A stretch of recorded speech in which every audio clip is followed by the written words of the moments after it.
fall is definitely one of the best times to be out throwing in topwater, but you need to know where to look.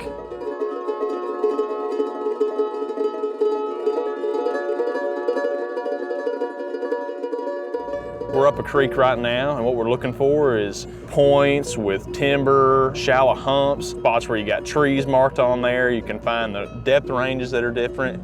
You want to search for those spots because these fish are going to be moving up shallow, they're going to be chasing bait, and these are the places you want to look first.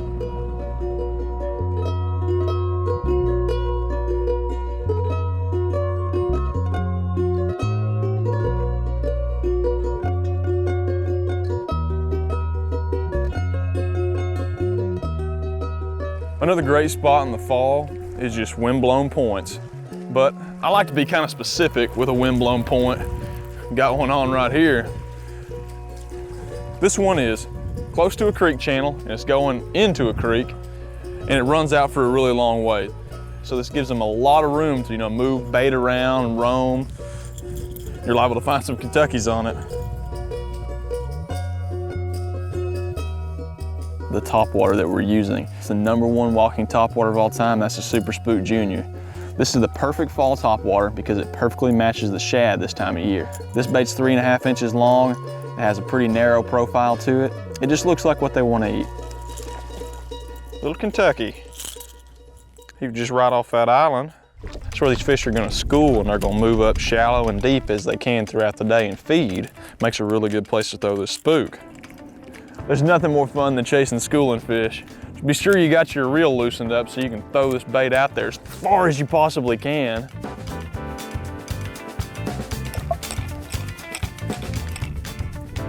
Oh, got this little guy.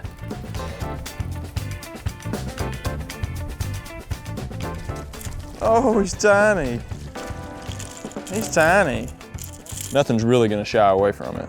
It's a small enough bait, you're gonna catch these small spotted bass, but you can also catch big largemouth too.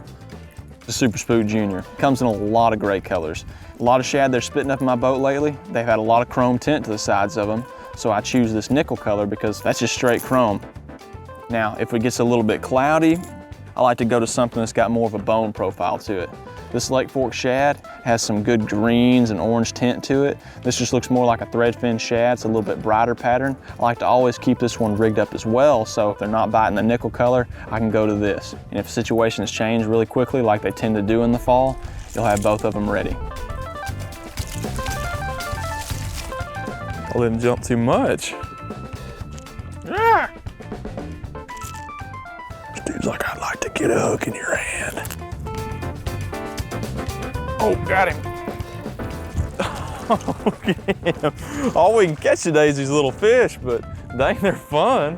This is another place in the fall that they'll get. What this is just standing timber out in the middle of a channel. This lake's drawdown for the winter, and they're just gravitating towards that timber. Makes a good place to throw a spook.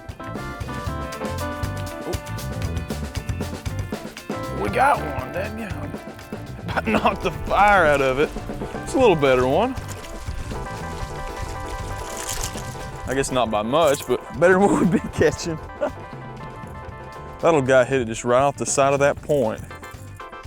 Gosh, there's nothing more fun than throwing a Super Spook Jr. in the fall. I can guarantee that. Other than whenever they're coming up breaking right near the boat. Did you see that? So anytime that you're out in the fall, you need to have a Super Spook Jr. tied on. And these are the types of places that you need to look for to throw the Super Spook Jr. Because not everywhere is going to have fish, but if you find them, there's going to be quite a few of them.